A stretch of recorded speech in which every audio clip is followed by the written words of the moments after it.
राधे राधे गुरुजी। जी ये मेरी लड़की है, बहुत अच्छी है, लेकिन लड़का इसके जैसा नहीं है, तो मैंने क्या करना चाहिए? नहीं तो लड़का इसके जैसे कैसे होगा? लड़का लड़के नहीं, के जैसे होगा। इसके जैसा नहीं, बहुत शरारती तो है। आप देखो बेटी को तो लाई वृंदावन सत्संग कराने, तो बेटी तो संस्कारवान बनेगी। उसके पेपर थे, उसको भी लाना चाहिए ताकि वो भी बेटी की तरह संस्कारवान बने। तो उसको भी सत्संग से जोड़ो। जो कथा से जुड़ेगा, जो सत्संग से जुड़ेगा, कुछ संस्कार माँ देती है, कुछ संस्कार बाप देता है, कुछ संस्कार माँ बाप दे ही नहीं सकते, गुरु देता है, इसलिए गुरु तो होता है। मैंने मेरी तरफ से पूरा सिखाया। आपका वाला तो आपने दे दिया, पिता वाला पिता दे देता है, लेकिन आजकल माँ बाप अपने अपने संस्कार भी पूरे पूरे नहीं दे पाते। अब गुरु वाला तो रह ही जाता है। गुरु क्या है, सब चीज़ें सब नहीं दे सकते ना। राधे राधे गुरुजी। हाँ जी गुरुजी, मैं पेशे से शिक्षक हूँ, लेकिन आजकल के जो बच्चे थोड़ा कूल हो गए हैं, जैसा आप रहते हैं, तो बच्चा क्या थोड़ा सा सुनना नहीं चाहता इन सब चीज़ों को, और इतिहास से थोड़ा दूर होता जा रहा है। नहीं, पर हम तो सुन रहे हैं आपकी बात। नहीं, आप जैसे कूल है वैसे बच्चे कूल हो गए, बट आप तो आध्यात्मिक ज्ञान दे रहे हैं, हमारा पथ प्रदर्शन कर रहे हैं, बट बच्चे आजकल सुनना नहीं चाहते हैं। तो मैं क्या करूं? देखिए, आप जब कोई बात बताते हैं ना, तो बताने के तरीके होते हैं, समझाने का एक तरीका होता है जी। हम जो समझाते हैं कथाओं में ना, वो एक अलग तरीका है, इसलिए लोग सुनते हैं और समझते हैं, और ये बच्चे से लेके बूढ़े तक हमारी बात समझते हैं। जी। उसका एक कारण है। कारण ये है कि हम देखो, आप डायरेक्ट बच्चों को सुनाया मत करो जी। आप पहले बच्चों से एक सवाल किया करो। जैसे आप बच्चों को सवाल करिए कि बच्चों बताओ भगवान है कि नहीं है, जी। तो सारे बच्चे आपकी ओर केंद्रित हो जाएंगे। अच्छा, आप सर पूछ रहे हैं कि भगवान है कि नहीं, फिर उसमें बच्चे क्या बोलेंगे? कुछ बोलेंगे है, कुछ बोलेंगे नहीं है। नहीं है। तो फिर दोनों को सुनिए। भगवान आप कह रहे हो है, तो कहाँ है? कहाँ है? दिखता क्यों नहीं? और तुम कह रहे हो नहीं है, तो किस आधार पर कह रहे हो कि नहीं है? क्या प्रमाण है आपके पास नकारने का? राधे राधे, मैं हूं आपका अपना निरुद्धाचार्य, आप सबका दास। महाराज का मंत्र कार्यक्रम में आपका बहुत बहुत स्वागत है।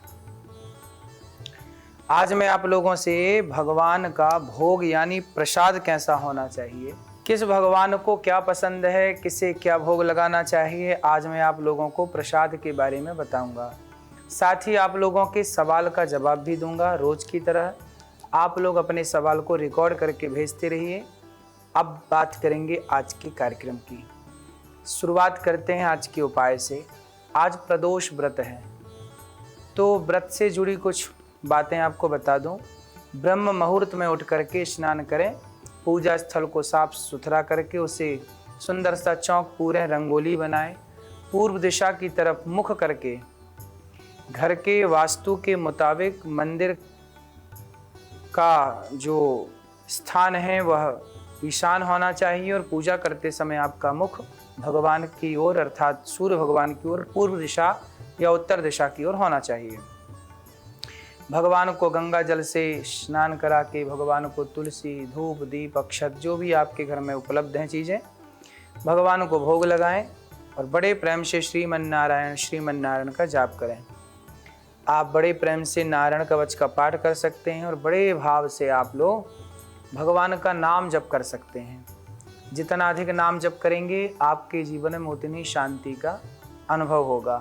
प्रदोष व्रत की कथा का पाठ करें, भगवान को भोग लगा करके और प्रेम से प्रसाद को वितरण करें।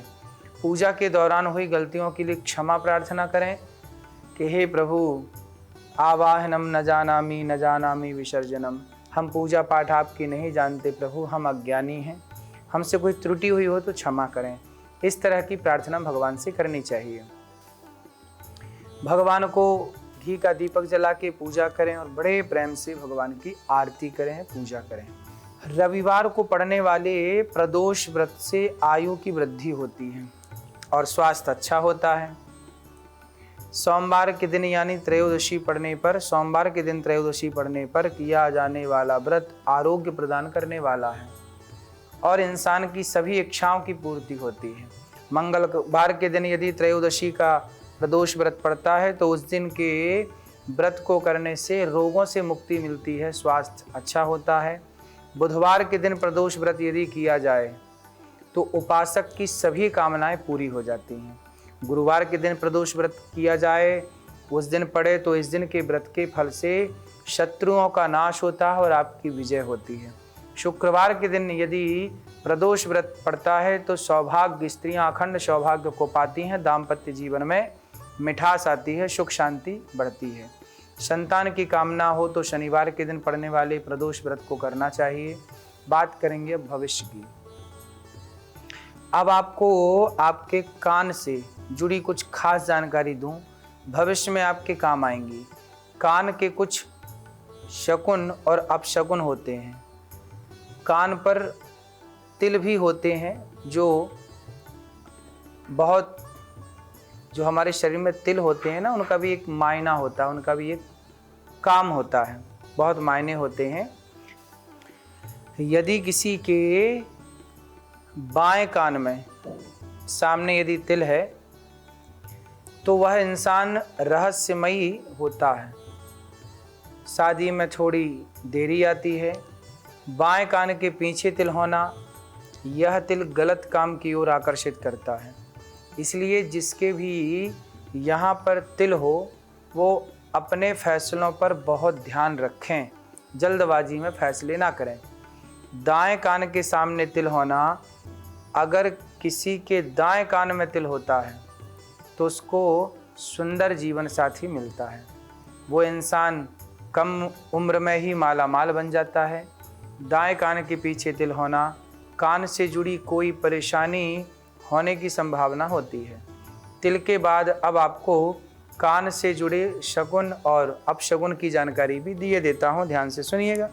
किसी का बायां कान फड़के तो उसे कोई शुभ समाचार मिलने वाला होता है।